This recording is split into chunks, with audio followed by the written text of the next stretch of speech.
Is it time to make a change? Yes. Like, this is so shocking to me that the Dolphins don't feel any sort of push or pressure or need or desire to make a change. This is a terrible football team. This is a team that has won one game, and this is a team that in a lot of their losses, they have gotten blown out. Like, I felt like yesterday had to have been the tipping point for Tua Tagovailoa. He looked completely lost. He looked completely clueless. He looked scared. He looked just like not even like he belonged on a National Football League football field. I mean, 12 of 23, only 100 yards, three interceptions, not a single touchdown. Tua looked like he had no idea what was going on out there. And then you hear his comments that he made post game about how he feels like he has to multitask and, play quarterback and be a leader.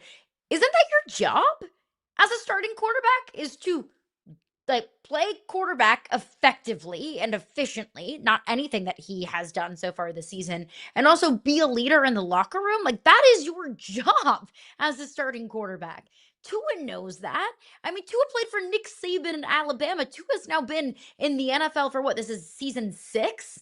Like, he knows that that's his job. He knows that that's his expectation. And the fact that he's talking about this as some sort of burden.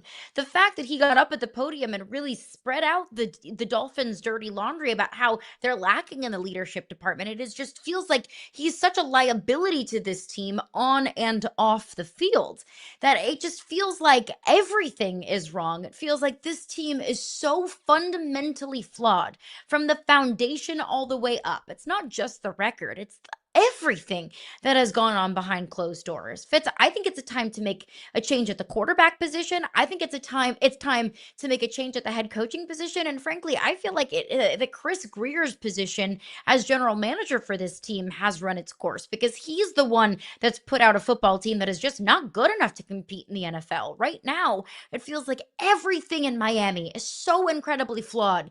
You have to clean house at this point. I don't see any hope or optimism or light at the end of the tunnel that the Dolphins can turn around and just be an okay average football team.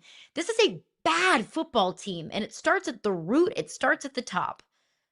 I don't disagree that this is a bad football team, and that's also why I don't think that a change does anything today, right now, as we sit here. Like, I feel like at this point, the Dolphins have made it halfway up of a very tall mountain to hike.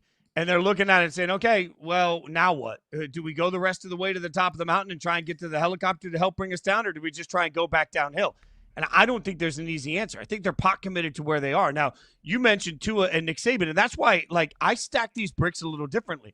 Tua is coming out. Let's stack everything of what we've heard over the last year. We started hearing reports, almost a year ago, of players just skipping certain practices, players showing up late to certain meetings. Like, whatever the culture was, Mike McDaniel probably was getting walked over a little bit. We started to hear those reports about a year ago. Now, in the last few weeks, we've seen Tua come out and talk about the lack of leadership. And now he's talking about, hey, I'm trying to multitask. Like, you're looking at it saying, how does this guy that played for Nick Saban not understand his job? I'm looking at it saying, this guy that played for Nick Saban that has always been around at some level locker rooms that were invested in being a certain kind of way. Now, how do we know he's not walking in trying to be a leader and just falling on deaf ears that don't really care for his leadership style, that don't really care for him, that don't really respond to how he gives his messaging? Because to me, what it feels like we have is an entire locker room that's lost. And I don't think Tua knows how to fix it. I don't think McDaniel knows how to fix it. Long term, I think it might be better for both of them to go other places and find other opportunities. But right now in this season, I can't find Miami winning more games with Quinn Ewers as their quarterback. That doesn't make any sense in my mind. I can't find Miami winning more games with an interim coach either. So to me, in this year, knowing you're 1-6 at this point, your season's done.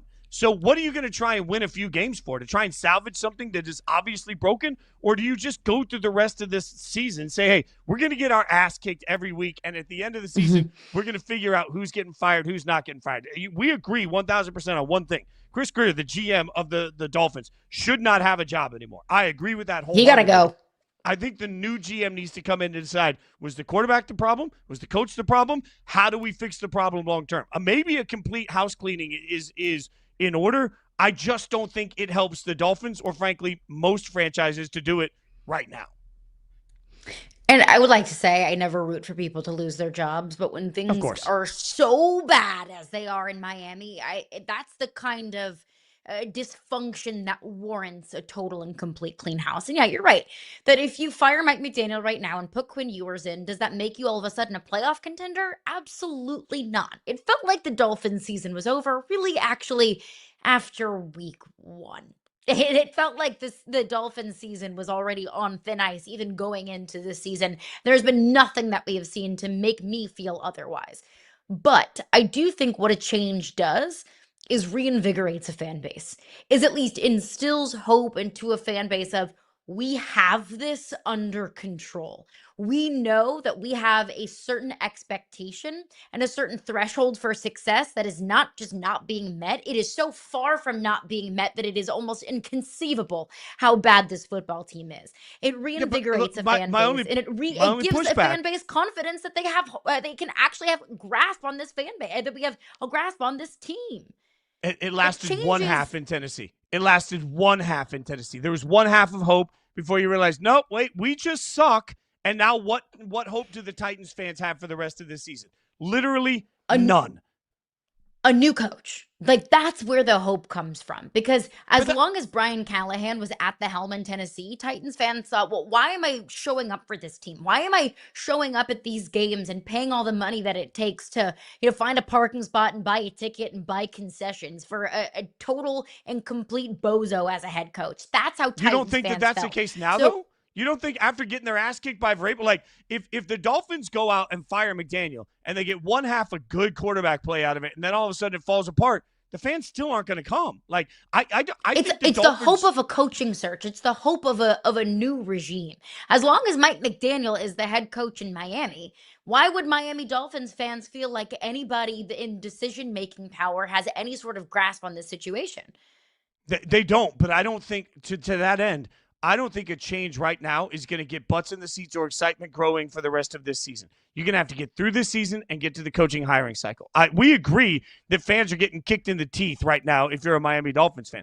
I just think where we disagree is I don't think that there's any hope that comes from firing your coach.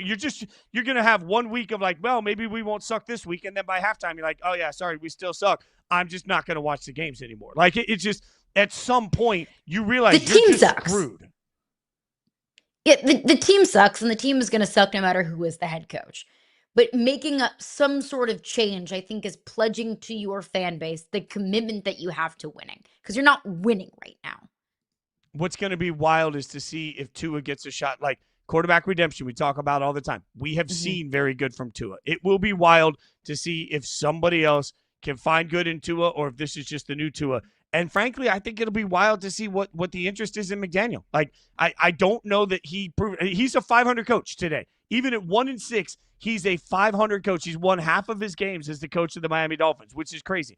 I can't remember the last time a coach that was as respected as he was in the first 2 years of his career has suddenly fallen off to the point that I don't even know if anybody would want him. Like that's the crazy part about it, Caroline. Like to have at least had 500 success and have a quarterback that I think is a liability for you right now would usually be a reason he'd be a hot coach in the next cycle. I don't know if coach or quarterback are hot in the next cycle.